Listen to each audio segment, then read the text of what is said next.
Sure, it's running. Awesome. There it is. All right. What's up, Twitch? What's up, YouTube? This is BrackCast number 86.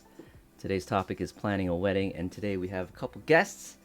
Guys, why don't you introduce yourselves? We could start with Cecilia, the one without the webcam.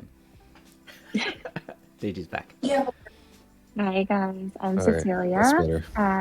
I've known Shay for I don't know, 20 years maybe. How many years? 10 plus? Has it been 10 plus years? Yeah. Yes, this has. I'm tempted to say that. Yes, it has, yeah. And we met through a hip hop dance competition, running a hip hop dance competition together. Yes. That's how we met. If you can say, if you don't mind, say again your name. Deji's here now. Say your name, how old you are, and like where you're from, I guess. Okay. So Cecilia Hung, I am 33 years old, and I'm from Oakville. Cool. Cool. All right. Nice to meet you, Cecilia. Nice to meet you. Paul. Sorry, my voice is gone, but I'm Paul. I'm 33, and I'm from Mississauga, but now living in Detroit. Cool. Oh, you're originally from Mississauga, Paul? Yep. Oh shit, I know that. Go ahead. From Deji. You guys know me, but Cecilia. Friends with FJ and Paul from Waterloo, but I am 33 in 2 months and a couple weeks. Oh. And yeah, I live in Mississauga currently. Fun times. Nice to meet you. Yeah, guys, I'm FJ. I'm 40, and I'm in also Toronto, Markham, Toronto. Today's topic, I think it was a great idea from Paul. Thanks. Congratulations, Paul. You want to give us a brief update here? Yo, shit, man. Congrats, bro. Yay. Jesus Congrats. Christ. Hey, Oh, shit. She put a ring on it. No, well, he did. How do you feel, man? Feel good. Yeah, Feel good. can you give us a brief summary of the timeline of where you're at right now based on what just happened recently? Oh man, I'm just relaxing this whole entire week. I didn't even gym. I'm not dieting. I'm just relaxing because that was stressful as fuck. Okay, so the viewers don't know what just happened to you. So. Oh, I just got married. Yes. Got married January 7th. January 7th. That was how many days ago was that? Last Like week. literally, That was less than a Saturday. week ago. Last Saturday. Last Saturday. Okay. Yeah. Wow, bro. Congratulations, man. Jesus. Yeah. Congrats. Did we know this? I don't think we knew that it was. No, because it was like Was it 60 under people. wraps? Yeah, it was like 60 people for the wedding, and I was like, it's just impossible to 60, explain to okay. everyone. Okay. Like, where's my invite or whatever. I was just like, people will know. Okay. Okay, we'll get back to you about that real brief, but just and so there's the intro. Paul recently married, and Cecilia, you want to give a quick summary of what's going on with you, wedding wise? Yeah, so I'm getting married Sunday, March 12th. So Oh, it's, shit, son. yeah, Congratulations. 2 months away. Couple of Thank months. you. Yeah, just under. Okay. 2 months. Yeah. And yeah, today's topic from Paul is just like basically some of the surprises that came to him with planning his wedding. I guess it was a relatively short notice. Did you have a time span of planning? So the official engagement was like November, but we already started planning the wedding I would say September. So Okay. it was a very, very quick turnaround from planning to the actual wedding date. So was that, I guess you said the proposal in November, official, but since you started planning in September, did you already project that it would happen in January, like this month? Yeah, because her parents and my parents were leaving for the Philippines. Yeah. And they're going to be there for an extended period of time. Mm-hmm. So we figured might as well either do it as early as possible in January, or it would be in summer. Okay. And you wanted it sooner than later. Yeah. Were there other reasons besides time? What about time of year, or did you kind of want the fact that it was quicker? Yeah, time of year, it helped a lot. One, because it was off season, so it was a lot cheaper for the venue, for the vendors, things like that. and two, it was also because our parents were leaving, so we wanted our family to be there. And then the final one was like it's winter in Michigan, so like whoever's gonna show up is gonna show up. It's not like we're expecting like a guest. So you used it kind of as a deterrent? Yes. Okay. Yeah, because it's gonna be like a destination wedding. Like not many of our friends and family live in Detroit. Okay. So they would all have to like travel. Okay, so there. So for viewers, Paul got married in Detroit, and so that's American. Apparently, you said I guess it's a very different market when you're planning a wedding in the U.S. versus Canada. I have no idea. That's That's true. Like it's hard to compare when you have nothing to compare to. Cecilia, do you want to give like kind of the timeline of like the breakdown, like how long your planning has been from engagement to like now, and what projected March? Yeah, so I think we got engaged July of 2021, and we've been playing the waiting game for about a little over a year. And the reason for that is because with Chinese traditions, we have to wait for like an auspicious date.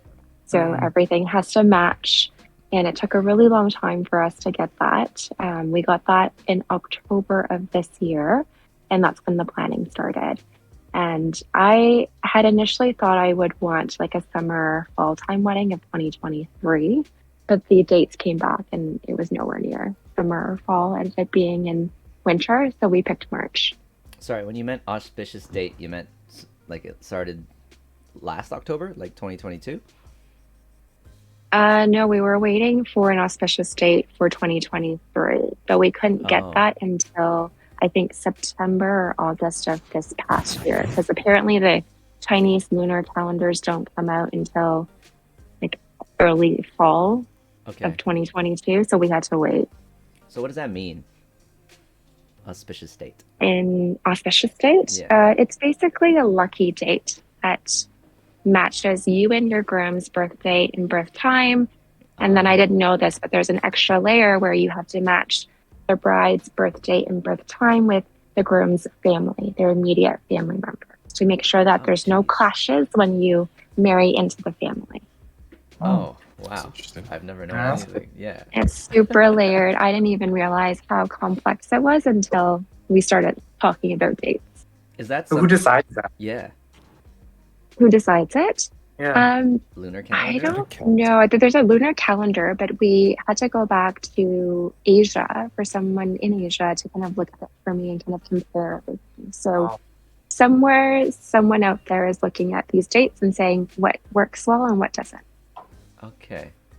That's and this is like, I guess within your culture, it's very important. Like people of, do most people, Chinese people, do all of them do this? Like, I don't even know.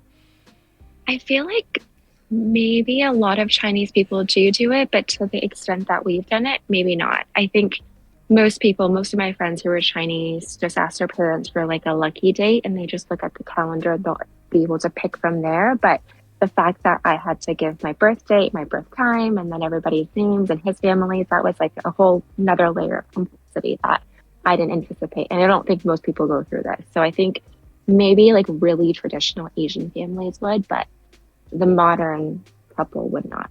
But you only were exposed to this part of the planning after you were engaged? Like you didn't know about it beforehand? Okay. Yeah, it was when we told our parents, and it's more so from my family because they're a little bit more traditional. So that's why we decided to go this route. Okay. One of my friends actually, he's his fiance's Chinese, and like they literally just got engaged a couple months ago, and they were originally going to plan like for the summer, but their parents were like, the auspicious date is in May, so just do a court wedding in May, do the ceremony in another like time, like the official marriage. Oh yeah, was that an option for you, Cecilia? In my mind, it was. In my parents' mind, it wasn't. Okay. There's a lot of superstitions I find. So when I approached that idea to say, maybe we do a ceremony first and then do like the big party later, the message that came back was like, you don't get married twice. Like you do it once and done, right? So in their eyes, it was like a two-step marriage, which is like signifies you're marrying twice essentially. So they wanted to avoid that, which is why we Wow. took it Okay. one date for everything. Okay. I was about to ask. It seems like there's a lot of superstition or that's what I've Yeah. heard in Chinese culture. Is that a popular term in like popular culture? Auspicious date? Is I that don't like know, a, is it? Like I've never heard of it. or you're just using that term as like a descriptor? Like it's a Um, formal term, Because right? it sounds like it sounds like a coin term. No. I Let's Google feel it. like most people say auspicious date. Most Chinese people would say auspicious date, or they say it Okay. So yeah. as lucky date. Or it could be just me. I'm not sure. Is I've there tried any? Google it. Is there any? Because they follow a different calendar. Is there any like similarities with the? I guess like year of the dog and year of the tiger. I guess would be the correlation with like the Western horoscopes. I don't know. I'm just talking. I'm way off, aren't I? I just wikied it. Yeah. Auspicious wedding dates, lucky times to get married, and there's like categories of Hindu culture, Chinese culture, Roman Catholic, Scottish, Irish, English, Roman Catholic. ancient Roman culture, Moroccan. There's more. So yeah, I guess yeah. There's in Roman Catholic too. I've never heard of this term. So for those who don't know, I've been a wedding photographer now for like Oh, okay. over 15 years, and I've never heard of this term before last year. So, but yeah, Wait, was it through me that you heard of it? I heard it through you first. Yeah, Okay. yeah. Yeah, I heard it before, Oh, but more the recently from Chinese, my friend. Yeah. the Chinese zodiac. Duh. Okay, that's what I was talking about. Right. I guess that's the parallel That's to the theirs. Western. But I think I'm like the year of the dog. Hold on, let me see. I am, so I don't think you would be, unless they are that No? many years apart. Maybe we are that many years apart. Is it 7, 8? I don't know. 12. 12. I think it's Oh, 12. I'm definitely not 12 years older than Deji. Oh, year of the horse. There you go. What's the horse? I hope that's not a. Let me see. Okay, so what I wanted to ask was also with the proposal and like the projection of time, was COVID a factor? Was the pandemic a factor? Not really, because it was already kind of outside of the lockdowns and everything. Yeah. So yeah, like it wasn't really a big deal. Even when the official proposal was in Iceland, and there wasn't really any kind of restrictions or anything in Iceland, so I didn't feel like COVID really factored into the wedding. My question Like, was, did you think of asking any earlier? Would Oh no, no? That was the time you wanted to ask. You didn't like hold it off because of pandemic. no, Okay. no. Okay. See? We got engaged in 2021, so I think we did consider maybe not doing a wedding in 2022 because we weren't sure of COVID restrictions at that time. Right. So that's why we had landed on 2023 initially. Yeah. Okay. So, I wanted to ask whoever wants to go first, but like, what's one thing that came up, like one of the top things that came up that you weren't prepared for? That like something you didn't even think about besides this auspicious date. I guess that's a big one, I think. But yeah, what's one thing where you're like, what? I have to plan that too, or something? Yeah, anyone can go first. Why are weddings so expensive? Yeah. Like, what Oh the my heck? God. Like, that's definitely it. Wait, just a sub question on that comment. What was the most like ridiculously like obscure expensive thing that you were like, what? This costs how much? Linens. Oh shit. Yeah, linens. Like linens for the Yeah. table. Yeah, just Yeah. renting the Oh, They're linens, shit. ridiculous. Yeah. They're ridiculous. Wow. Yeah, I'd say that's probably the most, like the expensive stuff is like the venue, the catering, the bar, and the wedding photographer. Right. Flowers? Yeah. Decor? Yeah, Luckily, we flowers. didn't do big floral, so Okay. Oh, I'm not in the same boat. Oh shit. I was told to budget $10,000 for florals and decor. I believe that. I believe it. Yeah. I believe it. That's Jesus And my Christ. floral quotes just came in because we went and approached a couple of different vendors. And at first I was like, there's no way that flowers can be $10,000. That's just crazy. They came in and they're pretty close to that. Wow. And now I'm freaking out. Wow. Yeah, weddings are. I mean, it's funny because like the vendors, like as soon as it's a wedding, it's like the price goes up. Mm-hmm. And like the joke was like, why don't we just say we're having a birthday that's wedding themed? Like cut the price. But Would you actually get like? I guess I could sue you for some shit like that if you said I like know. if you said that. Wow, that's crazy, yo. Linens for the table. Yo, but Yeah, Yeah. that would guys, would be upset. I've been in situations where they did pose it as an engagement party, right? Wow. But it's but no, like, and every guest thought it was an engagement party. We were told it's an engagement party. Like, as a vendor, I was shooting it too. And then, surprise, we're getting married today. So I don't know if they worked around that for venue too, if like they got like a different rate. But there's definitely ways you can avoid stuff like that. And I'm assuming destination weddings, that happens more often than we think. Like, Yeah. because you pay as soon as you say wedding, it's a premium. Like the Yeah. venue rental, the yeah, even the cost of the destination resort.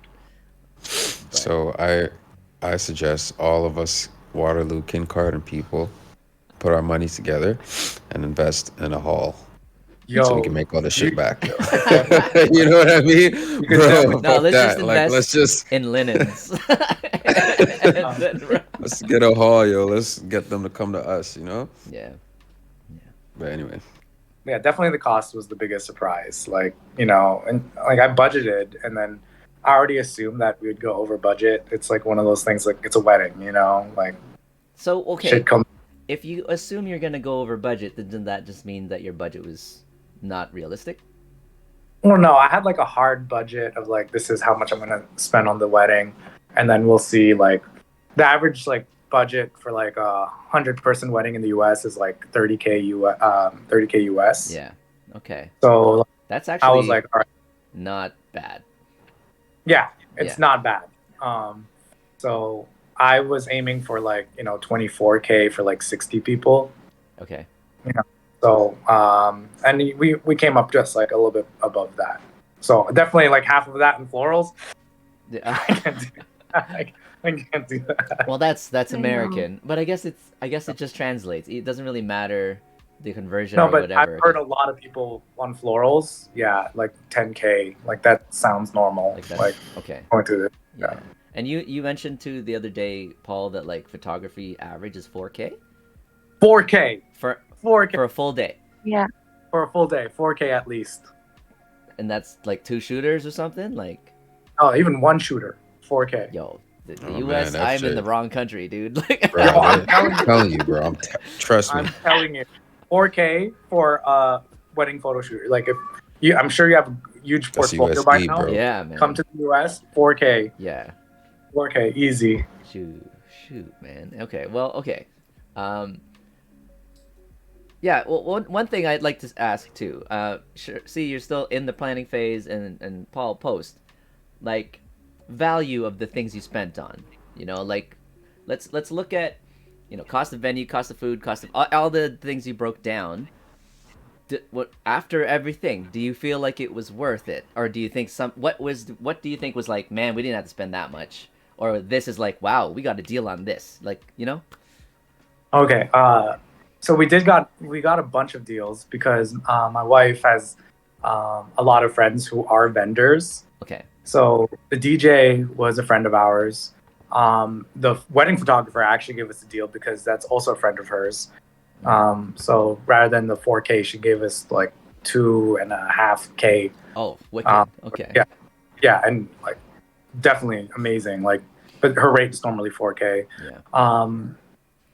The thing that was definitely worth the money was the venue, because the venue also covered the bar, and these were like awesome bar. Like they made old fashions, amaretto sours, Aperol spritzes, Yeah. and they were turning it over really quick. Like they were making the drinks really quick. They were really experienced bar people, Open bar. and we paid a premium for that. Yeah, open bar, 100%. Yeah. It was the best. Yes. Like honestly, like I'll send a clip to the group. Like I was shaking, like after the whole entire wedding and everything.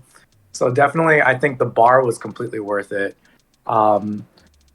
We also had a violinist play Into You when I was walking down the aisle, and played Girls Like You when Angela was walking down the aisle. Ooh. The violinist was actually a friend of mine who did it as our wedding gift. Yeah. So we got that. Yeah. So that was pretty good. And then Angela did a lot of very personal touches. Like she pretty much helped with a lot of the floral type of stuff. It was pretty much eucalyptus leaves. It was very very minimal.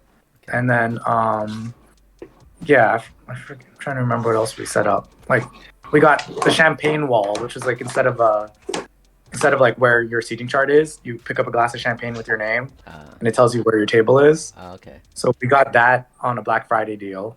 Oh. That was good. Okay. Yeah. So there was like a lot of deals and vendors. Like, I think, do they have the knot or wedding wire in Filipino culture, yeah, here. No, the knot or wedding wire, like in Canada. It's like a website Yeah. service. Oh. They do. Yeah. Okay. Yeah, so the knot was really helpful with that. Oh, one thing that was really worth it was the audio guest book. Like we had an audio guest book where people could leave us messages. Oh, That that's a cool worth idea. it. You just hear the messages go from sober to not sober, like towards the end of the night. That's It true. was really good. It was really good. I have Like, never definitely. come across that still. So that's cool. I'll probably like throw that idea out more now that I know about it. Yeah, it was really cool. It came with our photo booth actually. So Didn't FJ, I think you mentioned something like that at one of maybe a wedding you shot. They had like this camera that was like passed around between the guests or something. Was that you that was talking to me about that? I've seen that too, but what I see a lot is like Polaroid cameras on tables. So then, Yeah. but they're so old where people don't know how to use them properly. So there's the only thing, like they don't know how to use a flash on a Polaroid or like how to ensure that's. So they've been taking photos all night and they weren't using the flash, and it's dark in there, so it's like I don't know if any of those are gonna be usable. I was gonna ask. So okay, Cecilia, having heard that, any of that sound, like, does that like give you any kind of insight, or what do you feel is something right now too that you're like overspending on? Well, I'm in the thick of things, so it's kind of hard for me to see outside of what I'm in right now. So everything feels just astronomically high. But mind you, I get that it's a craft, like photography, videography, florals, designs, like all of that is a craft. So you're paying for the craft, essentially, which I appreciate.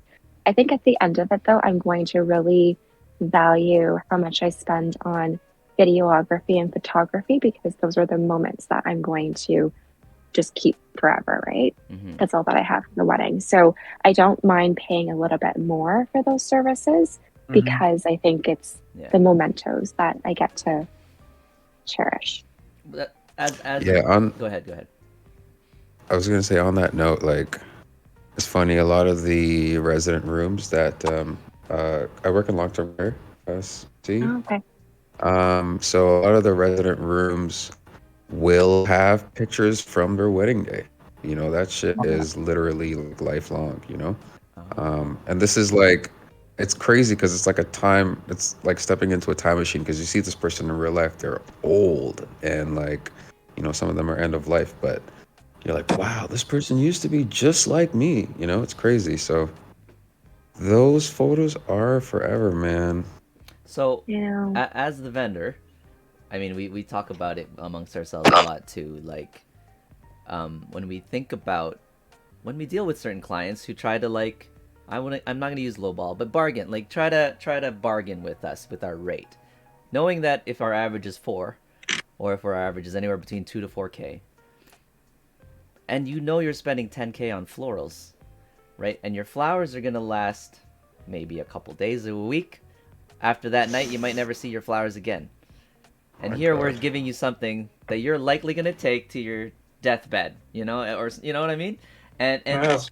so there's that discrepancy we feel too. Is like, why then is it like now commonplace that people spend this much on certain things that will only last you a day, and Yeah. then these craft things or these things that take way more. Well, I don't know. I can't speak on hours, let's say, of preparation or our labor of putting it all together, and this is all for the day experience.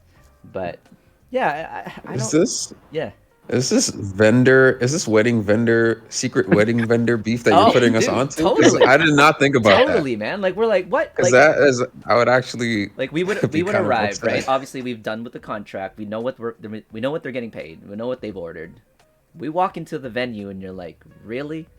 And we see how much they spent on the venue, and you're like, and you're trying to like knock off maybe a few $100 to $1,000 off your contract, trying to like, let's work on this.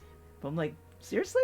Like, and then photo booths, guys. Do you know like what photo booths cost now? It's insane.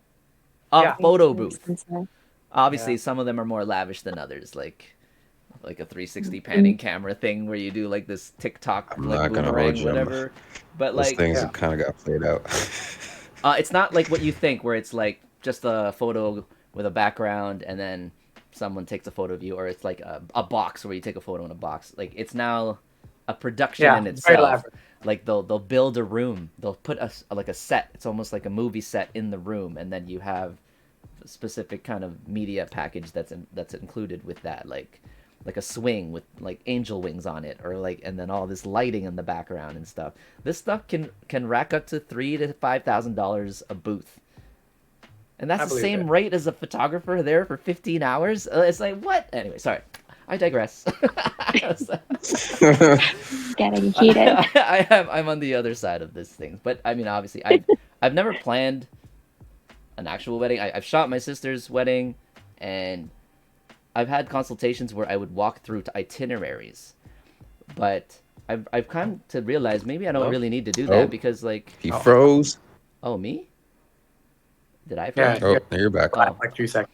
okay. My question is, itinerary planning wise, is it something you totally like? First, sorry, do you guys have planners? Did you guys have planners? Do you have Yeah. planners? Yep. Yeah. Itinerary wise, was that something you just totally put trust on your planner, or was it like you knew what you kind of wanted your day to look like and you had it planned? How much of your own personal planning came into your itinerary for the day? I would say like the planner was more so helping us coordinate with vendors and making sure the place was set up. To be honest, the day was actually kind of dictated by our wedding photographer. Yes. Yes. Yeah. Sorry. Yeah. I'll wait. Because like there's a lot of stuff that's involved in the shoot, right? Like, the bride getting ready, the groom getting ready, the flat lays, which is like all your stuff, the dress, your mom, like my mom helping me put on my tie, or my dad helping me put on my tie, and her mom like helping her with getting ready. We didn't have a bridal party or anything, and like if I had a bridal party or a groomsman, it would be nuts. And so like the wedding photographer was like the one that helped like coordinate, like this is the time we got to do these shoots, where we're gonna go. And then there's also like other stuff that I didn't know that is involved in weddings, like the first look. You could also do personal vows, things like that, as like stuff that a wedding photographer does. And so like so that they coordinated. Our wedding photographer pretty much like coordinated the day, like the time of how it goes. So and like our hair and makeup worked within that schedule and all that. So it was kind of crazy. But was your itinerary already laid, like set, and then he was given the itinerary to work around, or? No, she pretty much made it. Oh wow, okay. She did the timeline of like our itinerary, like the actual wedding ceremony and the day. Like, this was all before the actual ceremony. Okay, yeah. And the ceremony, we had like kind of an itinerary out, like a very loose itinerary, because it's a very casual wedding. We had, but the whole entire day was pretty much like our wedding photographer. Okay. You didn't have like a timeline on paper yet. Let's say that your planner printed out for you for the day, like, or emailed to you like a day before or 2 days before. Oh, that was pretty much our photographer did. Oh, nice. Okay, cool. Like usually we would be in like we would get an itinerary within a week from the planner, and Okay. and we would all often have, not often, but there are times where we'll have to consult and be like, look, this isn't enough time for this. You didn't give us enough Yeah. time for this, and we will have to like shift stuff based on what the client is expecting in terms of like what they want shots of. So like, yeah, if you had, let's say, personalized vows where you're gonna read cards to each other, you got a lot of time Yeah. for that. If you're doing a first look, a lot of westernized or like Roman Catholics or whatever, they like the first look looking down the aisle, so you don't have to have a first look if you want to see the person first time down the aisle. I like the first look personally, Cecilia. I recommend the first look. I don't know. I think you have door We're games gonna do though. one. Do you have door games though? We have door games, but I'm gonna have two dresses, right? Because I'm gonna have the Chinese dress and then I'm gonna change into the white dress. Yeah. So there's definitely going to be a first look for the white dress at least. Yes. No. That. Yeah. I'm for that too. As cool as it is with the tradition of seeing each other first down the aisle, it's not the same. Like even like the memory of Yeah. it. If you're like the photo aspect of it, yeah, we can capture when he sees and he's crying, looking down the aisle. But it's usually just one or two photos of him tearing up and her looking up, struggling to walk with her parents, and then whatever. But if you have a Did you first, cry, Paul? well, it's Oh, a I great, did. it's a fine moment. It's just not captured, I think, as sentimentally as it could be if you had you two alone and you had maybe 3 to 5 minutes to just like suck it all in, like soak it all in, and like cry. You can cry with each other, and then like love, all that stuff. I love that moment, and I would recommend it for most people if it's feasible and they're planning. I hope my groom cries when he sees me. I told him that. He'll have to train himself. Well, yeah, like I've talked to dads. Let's say he's like, "Oh, are you a crier?" Nah, and a lot of them will say no. And then they cry. But then there's a father reveal, right? When you reveal the bride to the father for the first time, and yeah, the ones who say no, they're the best ones when you start to see that they cry, and then everyone starts crying in the room, and then I'm crying, and I'm like, it's great. Yeah, I was about to ask you. You ever be crying at these things? Me? Yeah. Yeah, I'm still a Oh, crier. yeah? Like I'm emotional, so if it's good, there, like a good speech, a good letter, a good note that they write to each other, or like a moment between a dad, yes, I will still take in that. But I've heard some speeches where, not so great. The speeches aren't so great. So no, I don't cry all the time. But if it's like a genuine, like deep moment, and oh yeah, tears, man. I'm like wiping while I'm like trying to take a photo. I'm like wiping my face. Oh, That happens. Damn, son. Man. Yeah, I love it. That's what. yeah, that's good. Cool. But Do the people at the wedding ever like notice and like, oh my god, do you want a tissue? no, because they're crying too. Like the one I did in Dominican. Oh my god, it was a destination wedding that happened over 4 days of like there was like engage like a party, a pre-party, and where their bridal party, I don't know, like 9 people per side, and so they wanted to give them all an opportunity to speak, but they can't fit everybody, 18 people at the wedding day, so they split it up. So it's like, okay, well then you 3 will happen in the pre-party, so then the other 3 from the girls happen at the pre-party, and then so multiple nights, just tears. Everyone's just crying all the time, and it became Wow. like a normal. Like I think I cried more that week than I probably cried in any week of my Damn. life. But it was great. Cecilia, I wanted to ask about your planning too. Itinerary wise, do you have your photographer yet? I do. Okay. Yes. How close are you guys to starting to formulate or like solidify your itinerary for the day? I think we're still a little bit away. So I do have a planner, and I'm trusting that she'll do all of the planning, how it looks, what the day is going to be, what time we're doing this and that. I think she's going to be the one liaising with all of our vendors to let them know about the times. But truthfully, I haven't had a follow-up conversation after securing our photographers just yet. Mind you, I haven't even done my engagement photo shoot session yet either. So we need to still do that. And you So want to do I'm sure I'll that, be seeing them soon. so it'll be a winter one. Yeah, it will be a winter one because we have no pictures to print out to put on the guest book table right now. And we're hoping to use our engagement pictures for that.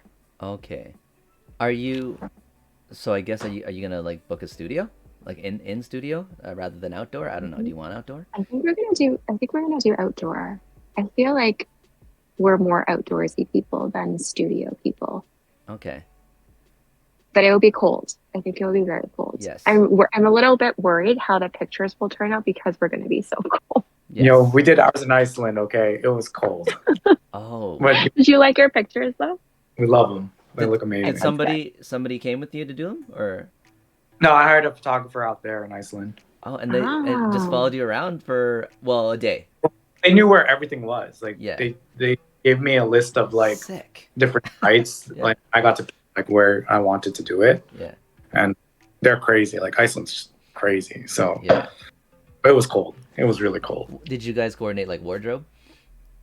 Not really. Like we had like normal clothes, and then we just had like I just had a dress shirt. She had a white dress. Oh. For like Okay. Yeah. What was the temperature that day? well, it was really windy during like one part of the photo shoot. So I'd probably say it was just about freezing. Okay. So like maybe a little bit less. It was just really windy. How long so. was the engagement shoot? An hour?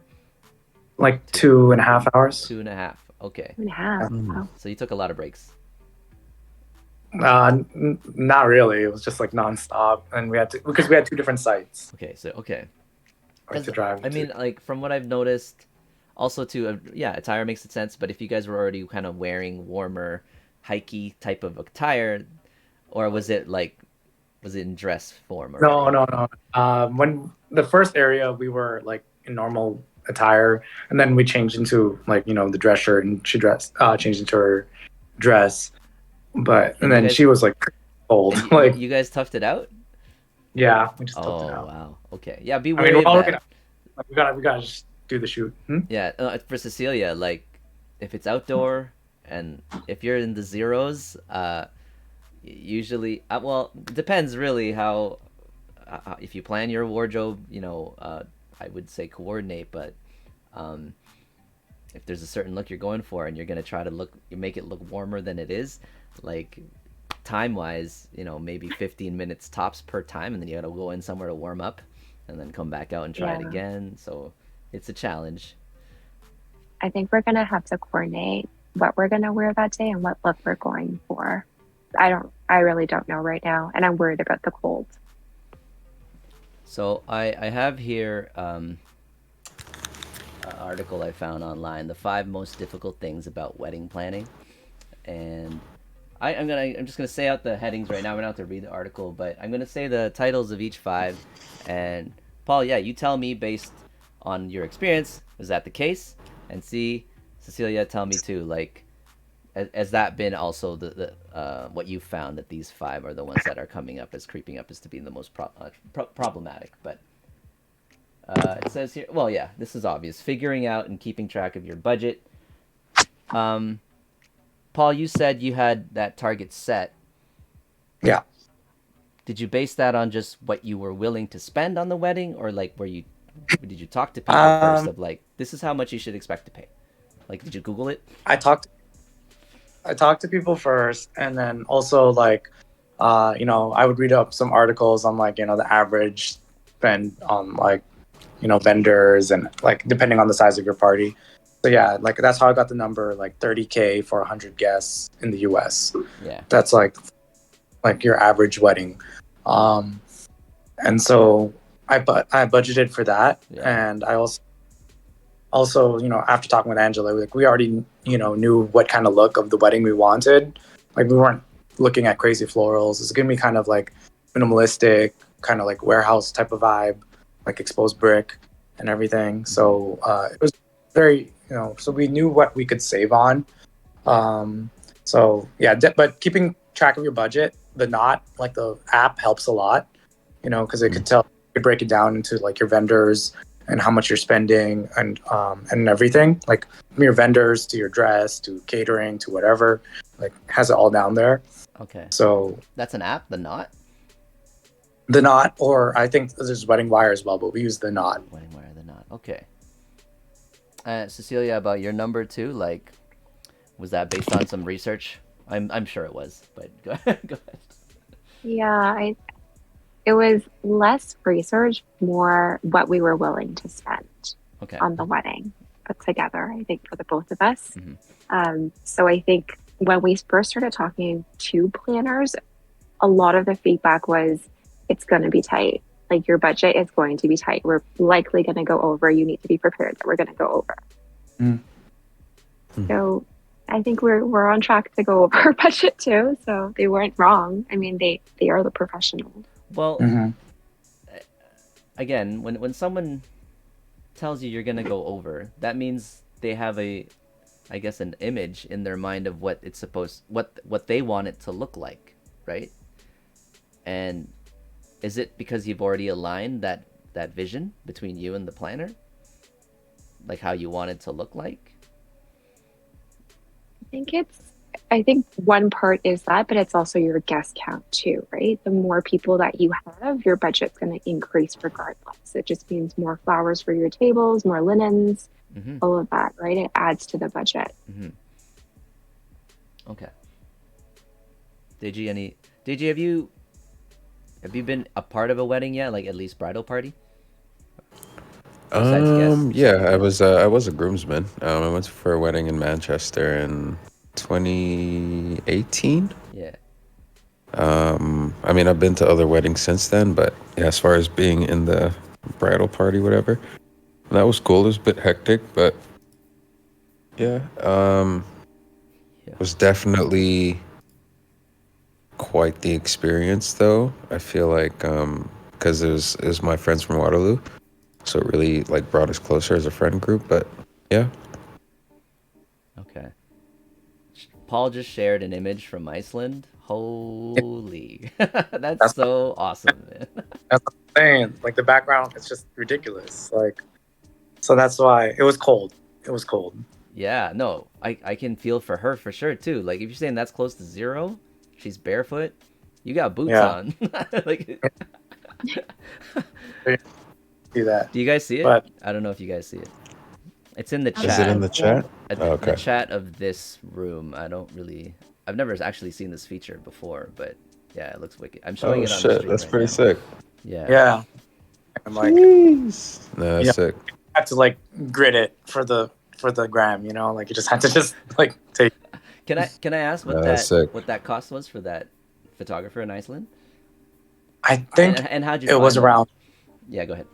I just searched like Google like wedding engagement photographers or whatever photographers, Mhm. and then I looked at like their portfolios. Mhm. A lot of them have their portfolios on YouTube or on their website, and then once you contact them, they'll send you like what packages they have and everything. It cost, I believe it was $1,200 US Wow. Mm. Wow. or 2.5 hours. Okay, like, I mean, I'm glad it was at least 2.5 hours for a price like that. I guess it's destination too. They're there. They live there, right? Yeah, she is originally from Denmark, and then she literally moved to England because she's like, everyone comes here for their engagement, and like all her clients are U.S. and Canadian. Wow. Like, Interesting. That's crazy. Yeah. That's a good. I mean, that's good. Getting paid that much for. And five shoots a week, like 5 clients a week, Wow. and everything. Wow. So yeah, so she was making like good money. What am I doing here? I guess I could tough it out for Iceland for like a couple years. Just do year-long engagement. I mean, I don't know what the season's like there, but that's sick. That's crazy. Okay. Next is determining how many guests to invite. Oh, So your guest list. Yeah, go. Let's go. Who wants to go? 5, and I had to be heartless. Like I was heartless. it's hard. Hard yeah. to cut people off. Oh yeah, like that's why I there was a few people who I knew would be mad that they weren't being at my wedding, so I would like message them saying like, "Hey, you're gonna see I'm gonna get married in January. This is the guest list, this tight." And I told my cousins, like I told my family, like I give you guys 72 hours to let me know if you're interested in coming to my wedding. If you don't tell me a firm yes by then, I'm assuming you're not coming, and it's too late. And so like, you know, I had cousins asking me like, hey, can I come to your wedding? I'm like, nope, sorry, like it's outside that window.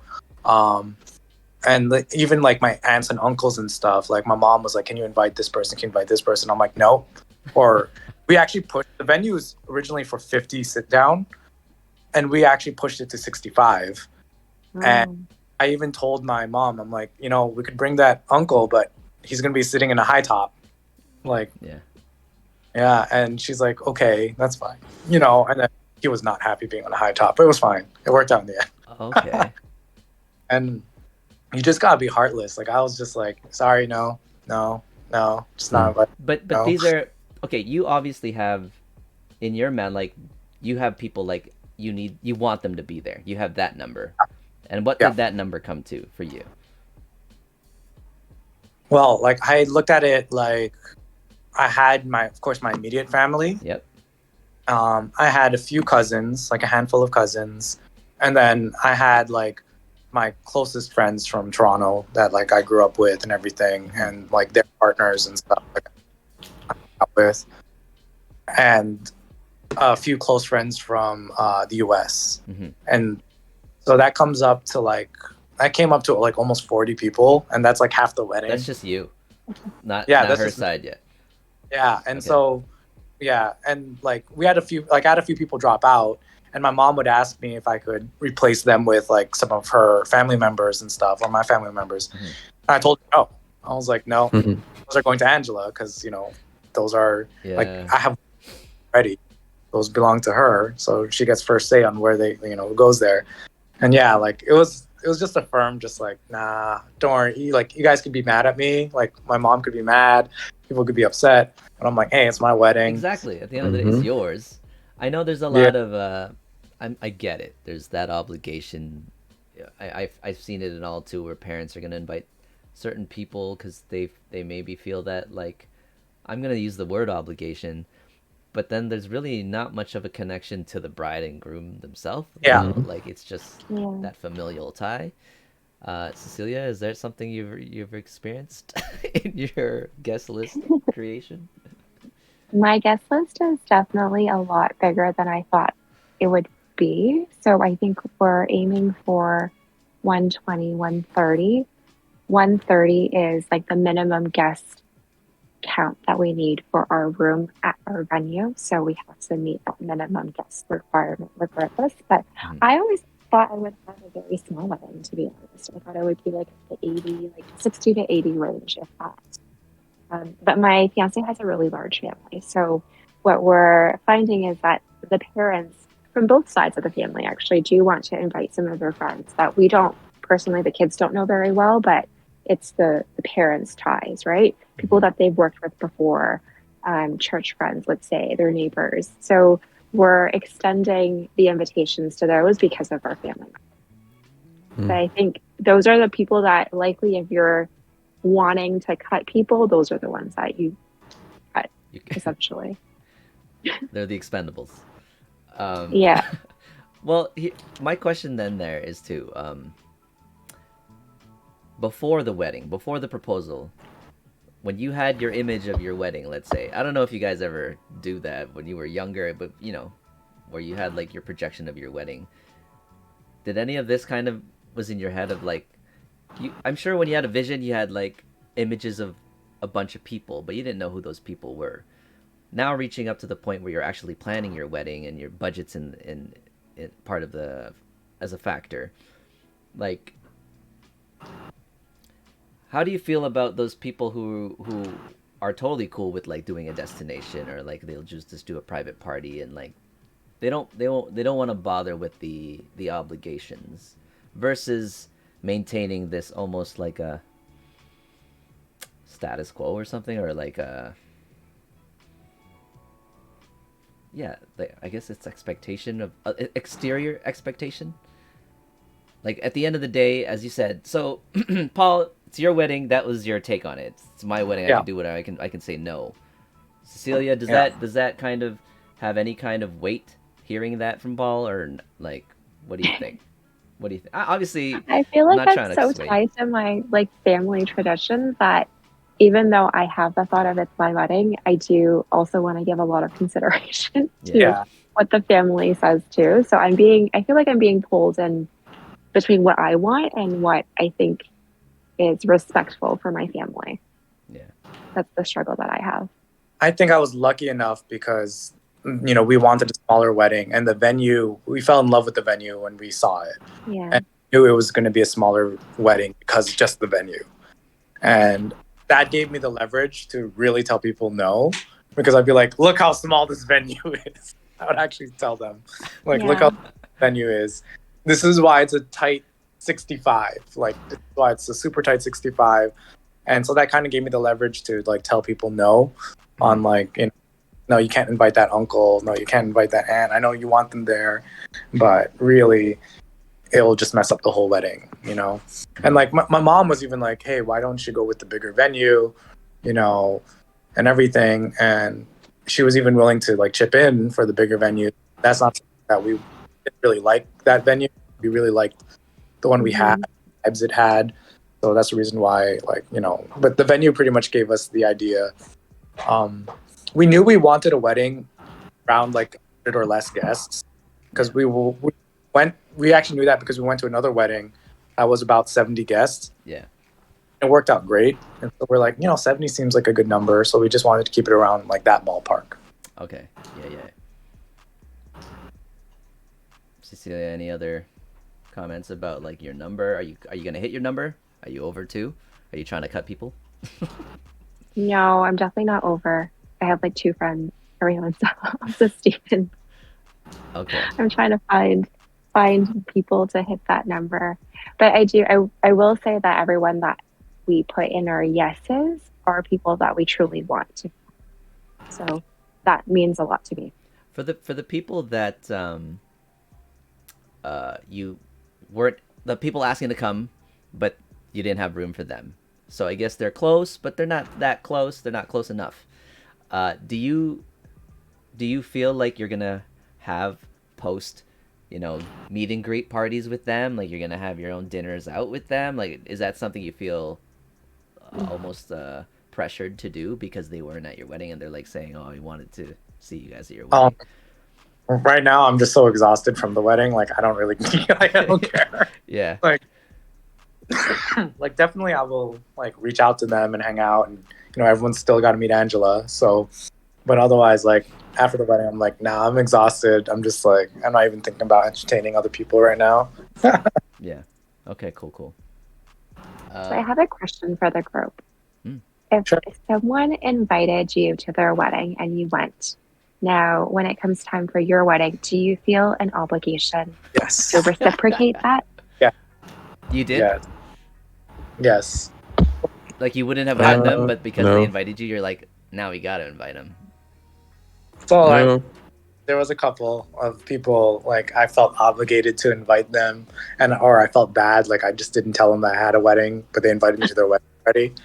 Like there's this little obligation, like I do feel like I should. Oh, but you invite didn't. them. But you didn't. No, one I did. Oh, what? One I shit. actually wanted him there, like because They see this pod. like I definitely was still like I still wanted him there, and it worked out because like it was a smaller wedding, but everyone already knew somebody there, and he knew some people there already, so it seemed like it was just a big party. So I was happy to have him and his wife there. So Why? Are you? I think- Yeah. Go ahead. Sorry, I got Deji. Sorry, I was gonna say I think it depends too. Like if you have the means to do so, then yes, but I don't think there's an obligation to. yeah, Yeah. Like they'd understand. Like no one's forcing themselves to show up at your wedding. Like unless you have like after the wedding, it's like I completely understand. If someone asked me like, "Oh no, you can't come," I'd be like, "Yo, I completely get it. I completely get it. And don't worry about it. I'll see you after the wedding. Enjoy, because it's like, yeah." And actually, I've had guests of mine. They were friends of mine, and they're married, and they even told me too. They're like, "Yo, I know it's a tight venue and everything. If you don't need me to come, we're not gonna be offended." Like, they were like, that's completely cool. get it. That's nice. but they came. I was like, nah, Did I did want you guys. allot a guest for even your single guests? Did you allow them to bring a date, or it was like just you? No, no plus ones. No, I told people straight up. Sure, like Like you won't no, know anybody, but too bad. not somebody. Yeah. I like when we had our guest list, we made sure that like people kind of knew somebody that's already there. Okay. And kind of lucky that it worked out that way. But I like on our wedding website and everything, and I told a bunch of people like who asked me about plus ones. I got 3 guests asked me about plus ones, and I said no. Yeah. And I like sent them like the floor plan of the wedding, like this is why it's a no. Yeah. Like I completely get it if you don't want to come now. Like I get that, but they all came. They had a good time. Did anybody say no, where you were like not offended, but you were like, really? You're not coming? Were there any people like that? No, I was more surprised that everyone was like most people said yes. Like You wanted more no's. yeah, because I was like, it's January, fucking Michigan. Like, I was actually hoping people would say no. Yeah. I think we've only had like out of like we probably sent out 70 invites and like only 5 people said no. Yeah. Yeah, like it was insane. I was hoping for more. That means people love you, dude. No, I was like, they just have nothing better to do. Post holidays, they're like, yeah, I'm free. I got nothing. And I was like, damn it. Yeah. Good question though, Cecilia. Any? Oh, do you guys have any other questions for the group in terms of like our insight? Before we can continue with the list too. But yeah, any other questions? So like, what's like something that your wedding's coming up? Congratulations. Like, what's something that you're like, I really want this in my wedding? Like, this is something special that's gonna make my wedding like my wedding. And then you won't like compromise on it. It's like it's got to be this. Yeah. Yeah, they're on my wedding list. It's bubble tea. It's my bubble tea. Oh, okay. Oh, sick. Okay. That's cool. Like, did you find a vendor for that? Like, there's a vendor that actually comes in for like bubble tea and stuff. There's actually a vendor that I can't remember what they're called now, but they do kind of travel. No, it's a different one. Okay. Brewing Boba. Okay. Yeah, they're actually like a traveling boba bar. Mm-hmm. So we looked into that, but there's also, you can just reach out to like your regular Chattimes Cocos and they will do wedding deliveries as well. Oh, that's cool. There you go. Yeah. How about you? What was it for you? For me, it was the violin. Like, yeah, like, at first, because my friend, his wife, who's also a friend of mine, is like a concert level violinist. And so I was like, hey, it'd be really dope if you could play this music. Like, can you do this song while like I walk down the aisle and while Angela walks down the aisle? Yeah. And she's like, no problem. Like, and everything. Like, we got the background beats and everything and played that. And she played the violin over it. It was perfect. Like, people thought it was. If you couldn't get her, would you have gotten someone else? I probably would have just played the like YouTube video like music, Okay. of the that I heard. But it was really amazing just seeing that live, and like that was one of the things, like that and the bar and the ceremony in general. Like a lot of people like the vows. Like that was one of the things. Mm-hmm. So I'm that's really interesting that that violin you specifically said having it live. If she hadn't been there, you would have just played the audio track. Yeah. Would that contrast? Do you think it would have been the same? Well, obviously it wouldn't have been the same, but I've seen that where they bring in like a quartet, like a live quartet, just to show up at the ceremony to play the music for the ceremony, or you bring in a band instead of a DJ for the evening. Is there this element of this live performance that really elevates the experience?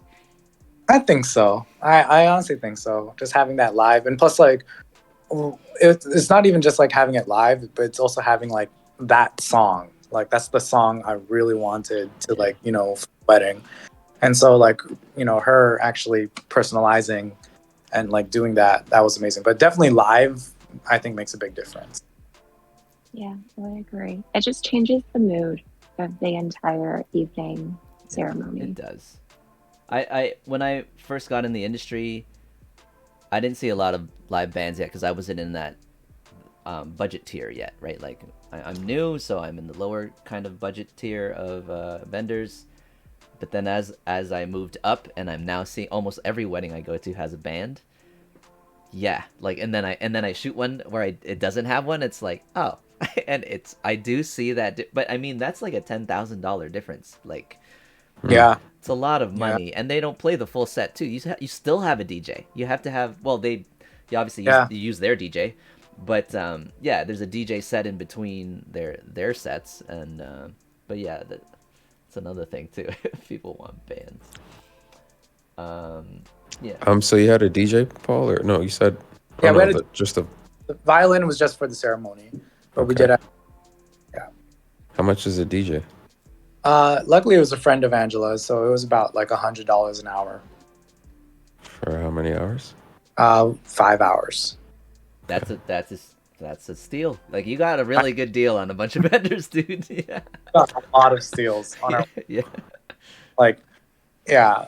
I mean, Angela's like actually because she goes to the gym with the DJ and with the photographer. Like somehow all the vendors. Nice. And so like that worked out great. And like, you know, she had coffee with the photographer, and the photographer's like, here, I'll cut you a deal. Don't worry. Like, you know, like they're good friends. Mm-hmm. And we, you know, allowed the DJ to bring her partner.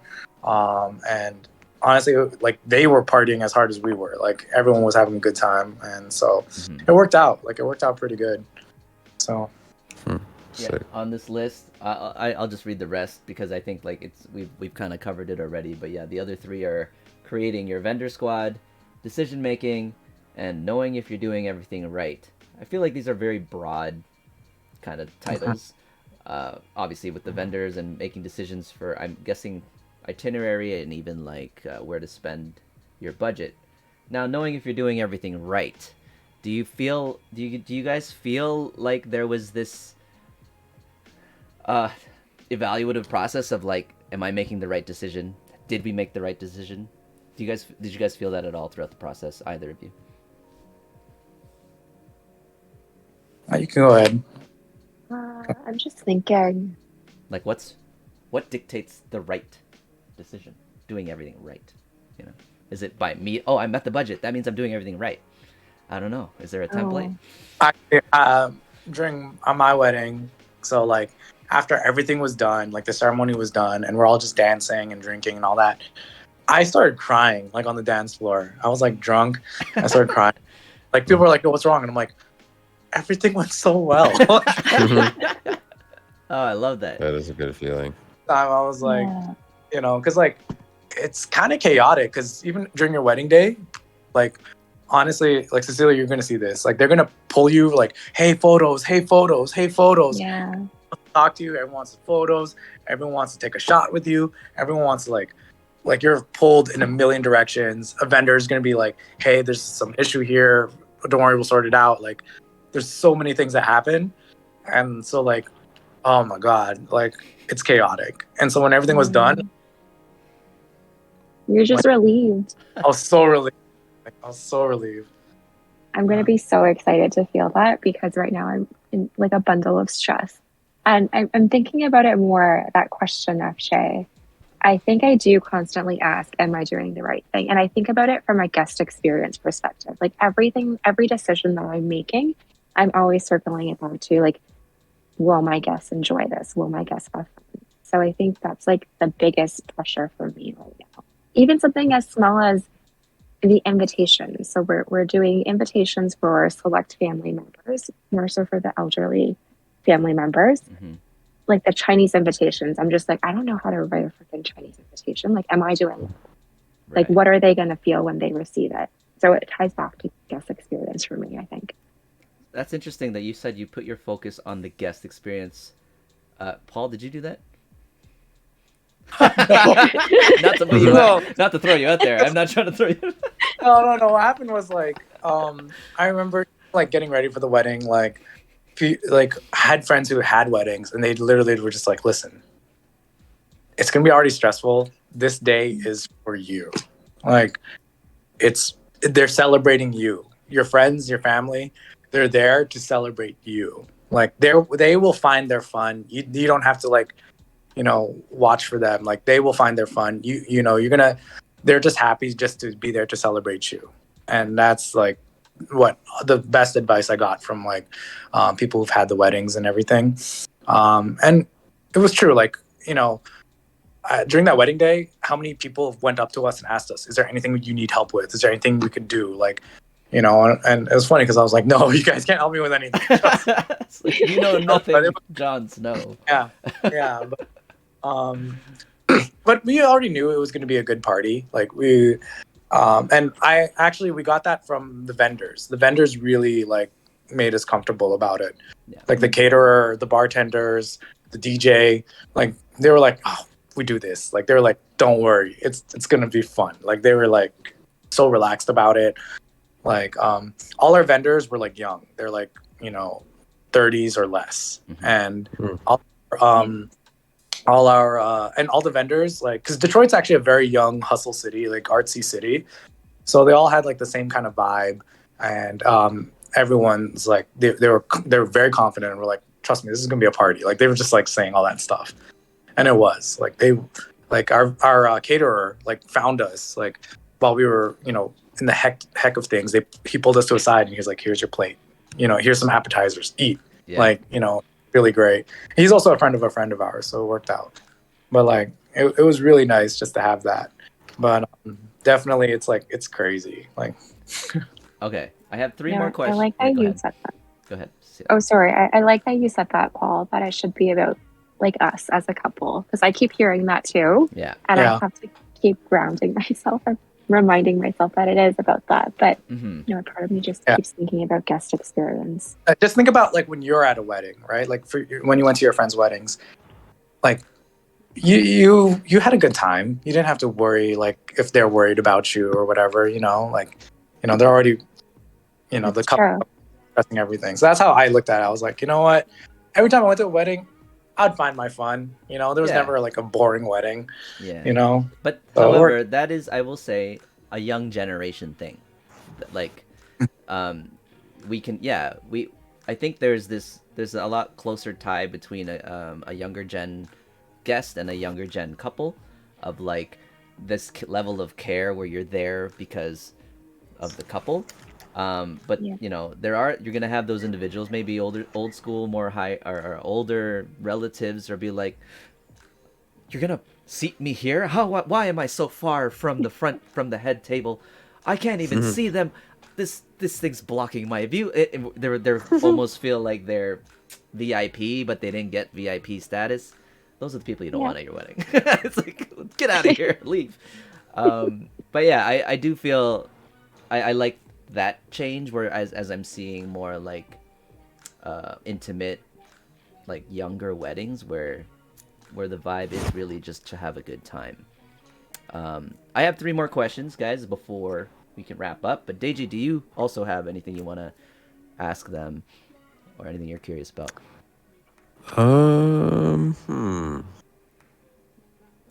Maybe this. What was the one thing that you like? I don't want to say didn't expect, but I guess like maybe what was the most surprising? Like an incident? Something that happened that you didn't plan for? Yeah, just something just kind of like out of the blue that like really struck you that day. Or just unexpected. Like, it was a day before the wedding.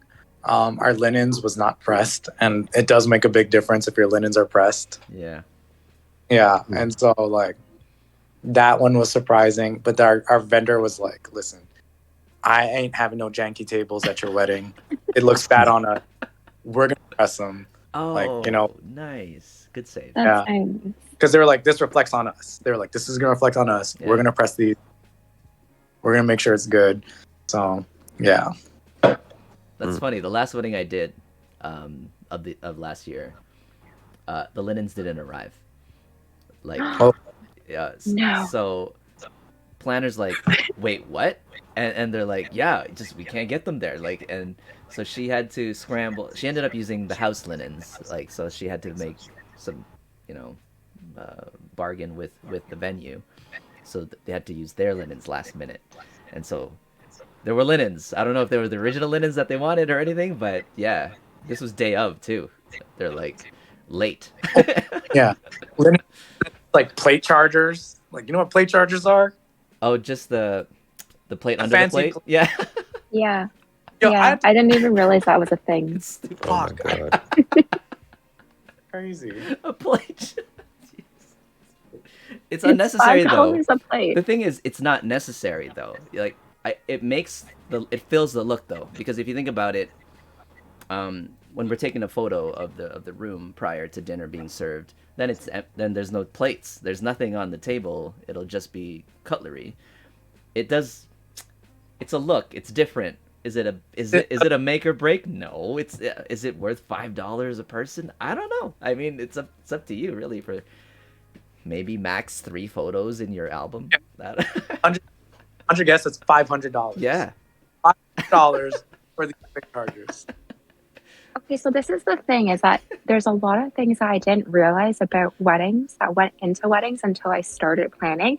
And Yeah. now I'm being introduced to all these things like charger plates, different napkins, different cutlery. Like, now I want all these things. Like, why did you introduce me to that? And even for the linens, it's like there's different styles of linens and like, ribbon or vinyl or like how to like. It's crazy. Even And dressing your chairs too. Like if you want specific chairs or Yep. just dressing your chair. Yeah. Okay, here's a question. This is one of my questions. Is the first dance. We can talk specifically about your personal one or the one you're planning to have. What are your thoughts, guys, on performative first dances? we did a performance. Okay, all right. And Ooh. what? I Yeah. was so upset when I found out my wife now, but like wanted a performance. I was like, you want a wedding in 4 months? So upset, But we did like ballroom classes, and we did 4 1-hour sessions, and it was pretty cool because he taught us like modular like stuff that we could just insert and make it into like different sequences. So we had a song, and we did bachata and rumba, and it worked out fine. Like it worked out fine after we did practice and everything. Is it what she wanted? Yeah. Are you happy with it? I'm happy with it. Like at first I was like so upset. I was like, you want a dance performance? Like this like in 3 months. Like you crazy, but it worked out.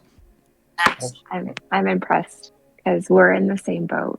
I think my fiance wants like an actual dance, Like choreographed. like a slow dance. Oh, A slow dance. okay. He wants a slow. okay. We're getting what are they called? Dry ice. Yep. Oh, Sparklers? wow, Fog okay, machine, yeah. Yep. Yeah, he wants it to be very dreamy, but I'm like, we have no time for this. Our wedding's in 2 months. Where am I going to have time to learn how to slow dance properly? We're just gonna sway. Oh, it's not that bad. Box step is not that bad to learn. It's not do it.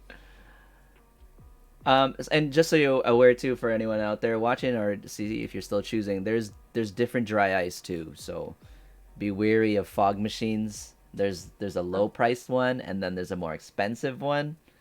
Go for the more expensive one. I don't know. I let the guy do this one, so I will hope that he picked the right one. Basically, there's like the lower price one is a chemical one. It's not really like liquid nitrogen. So the problem with that is, they blow it low, but then it rises. So it doesn't stay low on the ground. So it ends up making everything look kind of foggy, smoky. It's not good for photos. But the good ones are actual like liquid nitrogen. So when they release it, it stays on the ground and it doesn't go up. So for those who Okay. where that matters. Did you have that, Paul? Nope. Yeah, dry ice and smoke machine. Basically, yeah, what Mike's saying in chat. Okay, so that's the first dance. Thoughts about like the big, almost flash mob stuff? Are you guys like for that? Have you guys seen that before? Where like there's a big number. Usually it happens when you're a dancer. Like if you're a dancer, then all your bridal party are dancers. Then you know what I mean. And then you have this big dance, like flash mob ish, or like a big performance at a wedding. I'm seeing more and more of this like it's taking an opportunity maybe to showcase a talent of the couple, whether it be like singing for your bride or your groom, playing piano for everybody, or performing an instrument or dancing. Do you think a wedding is the right space or place for that? Yeah. I mean, Think if that's so? what. Yeah, for sure. That's Yeah, what you want to I do at think your so. wedding. It's your wedding, right? Okay. Yeah, Okay. I Yeah, think it's fun. there's this guy I know in my friend group. He had like a whole like dance segment with his wife and then like his buddies, because like they were actually in a like dance group in university too, Yeah. and it came out sick. Like they shot a whole video for it. It makes. I think it definitely makes sense when that theme is kind of involved with those already like included in your guest list, like you say your dancers, or I saw one where I think a football player was marrying a cheerleader, so the cheerleader and Remember all her bridesmaids did a big cheer choreography thing for the party and the groom. um, did you guys do bouquet toss, garter throw? Yeah. Yeah. Yeah. So that's still okay. That's still a thing. Cecilia, are you gonna do that? I don't think so. I didn't think that it was still a thing. I was told that it's not a thing. Not the bouquet toss, but the garter Oh is no, not Carter. Still a thing. It's part of the Yeah. seduction. Where the groom could be all serious, and do his best Magic Mike, and then just go for it. Nice. No, we did a. but the cake cutting though, we just had a small tiny cake that we cut. We didn't have like a big cake for everyone Mhm. or anything like that. Yeah, Oh, that's man. the trend now. Is I've heard that people were doing smaller cakes and then in the back having like sheet cake and just serving that to the guests instead. Yeah. That makes so Yeah. much sense. That makes Yeah. so much sense. Like it's a cheaper cake for one. Really, the bride and groom really only take the top anyway, or they cut somewhere, but they take the top. But you're paying for this. It's a decorative piece, really. Yeah. Very expensive. And yeah, they eat it after, but at the end of the day, it's all cut up. No one's gonna really see that besides this decorative piece. So that's And smart. Yeah. mostly too. Like the big wedding cakes are mostly wasted, according to like Yeah. every wedding person I've talked to. They're like, Yeah. Not a lot of people eat that. yeah. Okay. I know, Cecilia, you haven't had yours yet, but my question would be, is there someone, or whether it be a guest or a vendor or whatever, that made the biggest difference, where you would be like, do you have something you want to say? You can even like have a message, be like a thank you, or if you really hated somebody, be like, you ruined my wedding. You're like, I wish you weren't there. Yeah, an individual who made a very big impact on your day that maybe you weren't even anticipating. Anyone like that?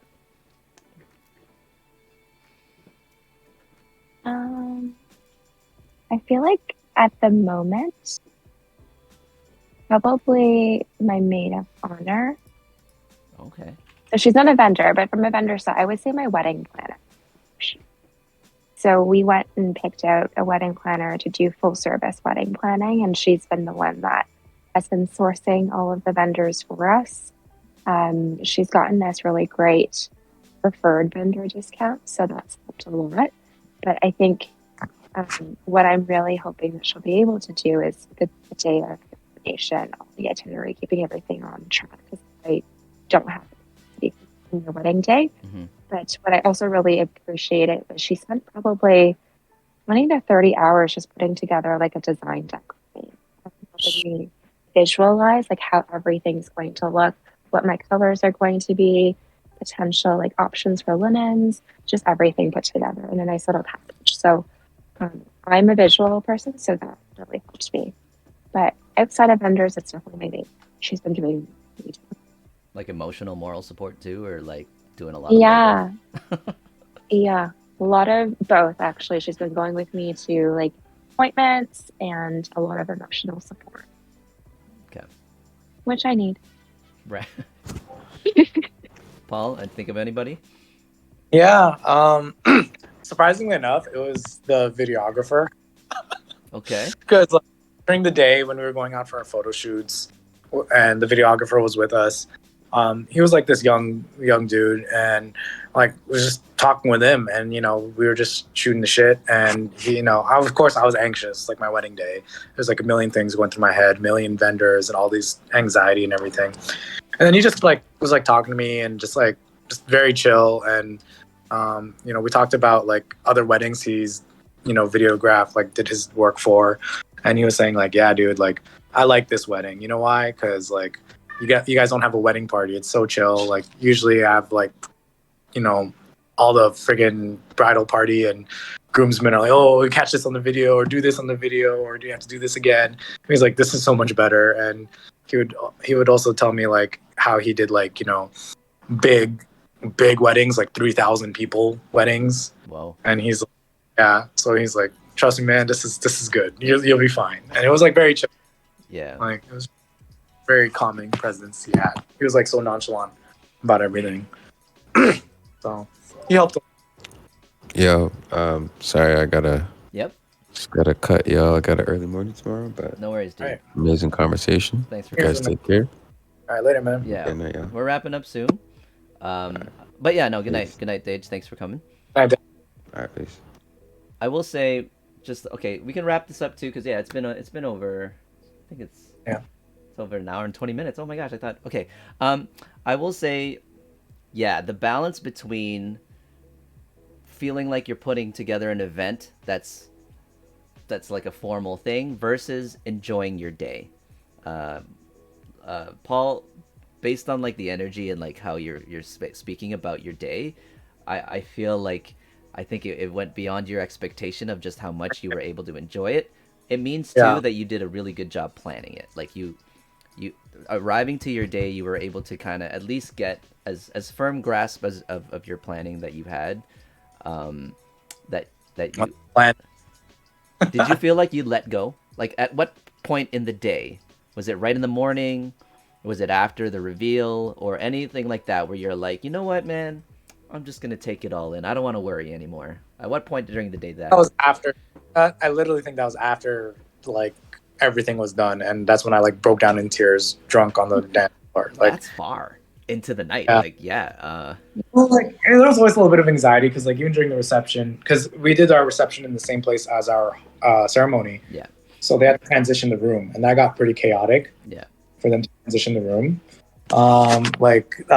they didn't place the table numbers in the right spot initially, so there was a little bit of a scramble.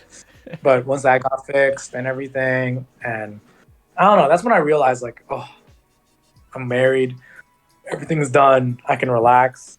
But I think like, of course, I was like kind of, when it was the ceremony and everything, all I thought about was just like, I'm just marrying, my best friend. Like that was it. Like I didn't think about anything else. It wasn't like I was worried about anything like what was going on. Mm-hmm. Like we just focused on that. So it was good. I will say I would really love to come back to this topic with you guys specifically too, if you guys are down for future pods, where I think it'd be good to go over specific segments because it's too much I think to do in one pod. Like this was a nice kind of intro, a broad sense of like planning the day, but in my mind as we were going through, I would like to know like your process of like writing your speeches or like the process of writing your vows and or like things like that, or like I kind of touched on like your first dance, but that was a simple one. But like even just the planning or choosing a dress, I would have loved to ask of like the process of like your fiance then, like how she went about choosing your dress. Did she have the dress moment? There's a lot of stuff, even choosing your colors or your flowers or significance of the type of flower and all that. Anyway, I would love to revisit this if you guys are down for future. But Cecilia, I think what I'd like to tell you, because I know Cecilia and I planned a lot of stuff together, like in the past, like we planned Ouch, basically. That's how we know each other. Cecilia did, you did 08, right, by yourself? Did I do 08? I think that was the master one, or no? Was it 07? I can't remember. I can't even remember. Yeah. I did a couple. And then we did 13, or is it 13 or 14? 13. Yeah. We did 13. So I can see why this is like within your scope, but I feel like because of that kind of experience, you're gonna take on that director role.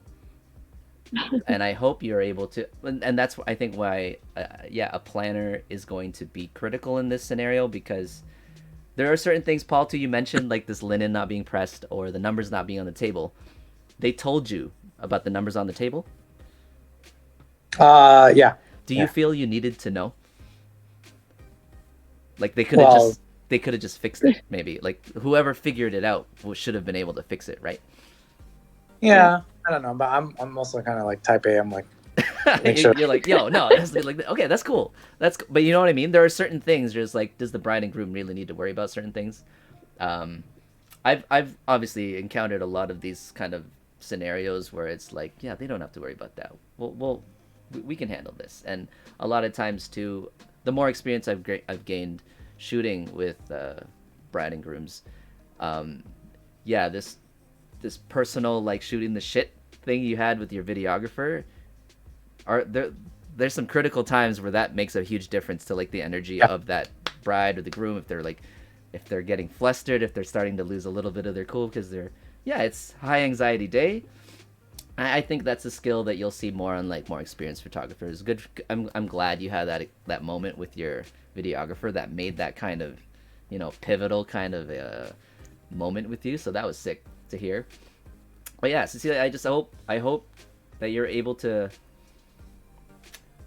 let go sooner than later. If anything goes wrong on the wedding, I don't want to know about it. Just tell my planner, let her take care of it. Please don't bother me. I'm already super stressed. Like just work with my planner. I will have that mentality. It's gonna feel so good when you're done. Oh my god. So good. Like And anything you guys want to say lastly, like as for anyone watching, if other people planning their day or maybe an experience, whatever, but we can like kind of your last words wrapping this pod up for now. Any kind of parting words you want to give out to viewers who may be planning their day. I guess it would just be the same thing, like, for anyone who's having a wedding, like, your guests will have a good time. They're there to celebrate you. It's really, like, as weird as it is, like, you're so focused, because I was focused on, like, the table numbers. I was like, gotta move them, because I want to make sure everyone gets the right seat, and, are they having a good time? But yeah, everyone's there really, like, they just want you guys to be happy. And it's a weird feeling because I'm not used to, like, being the center of attention type of deal. And so, like, when that day you're literally the center of attention for like all 100 guests or whatever that you have, 120, 130 guests, you're going to be the center of attention. And they all are just wanting like the most positive life and everything for you and positive energy. And it's like, it's bizarre, but it's very sweet. Yeah. Yeah. See, Annie? Yeah, I think just like picking vendors, people that you vibe with, that you enjoy their style, you appreciate them, because they're really there to celebrate you too. So like these are people that you're picking to join your party for the biggest day of your life. So you want to be able to like them, you want to be able to trust them. So that's one. And then just enjoying the process. I feel like for me, I haven't been able to enjoy the process as much because it's been so quick to plan. And I find myself thinking all the time, like, I need to slow down a little bit and just absorb and enjoy, because it's going to go by really quick and you're going to miss it. You're going to look at it and think, oh my goodness, I wish I did this and this and this, or enjoyed it a little bit more. Paul, did you?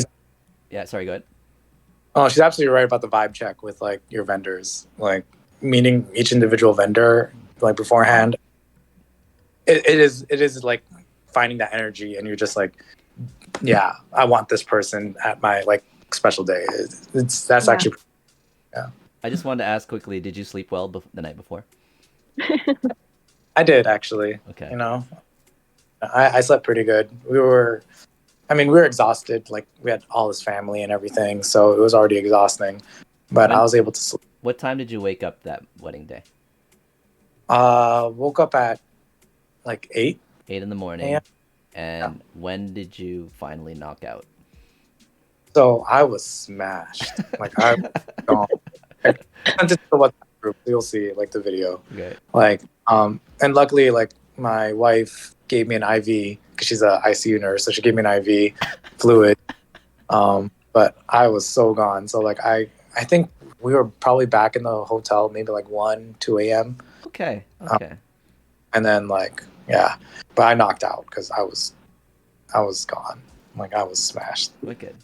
So even though whatever your plan of your day was probably your coverage of your vendors, I always obviously as a photographer that's how long I look at the day, but I've never been a bride or groom myself, obviously. I've been a groomsman twice, but I've never felt like really closely connected as a bridal party. I don't think it's quite as it depends, I guess, on how close that circle is. But anyway, thank you guys for coming out on relatively short notice. I really enjoyed this pod. I hope people find it helpful. And yeah, if I would love to, maybe we can coordinate to go through like something After her wedding. yeah, after C's wedding, yeah, or even like maybe if you want any tips too, like Cecilia, you could ask Paul. But yeah, this whole speech thing, like the more emotional parts of a wedding, I feel get lost because there's so much you'll technical. vows, man. You'll love my vows. Trust me. Okay, wicked. I'm looking. I'll cry then. I'm probably gonna cry then. It's wicked. Anyway, thanks guys. I see your video and your pictures, Paul. Oh, okay. Yeah, I'll share them. Yeah, I'll send it to her. When you share it to us, I'll send it to her. All right. But yeah, thanks right. guys. We'll hopefully see you next week on Thursday, but that's it for now. If you have any comments you want to share, some insight too, if you're planning your wedding or if you had a wedding, something you want to share with the viewers, please comment down below. Like, subscribe, all that jazz. And we'll see you guys next time. All right. Congrats again. Yes, thank you. Congrats.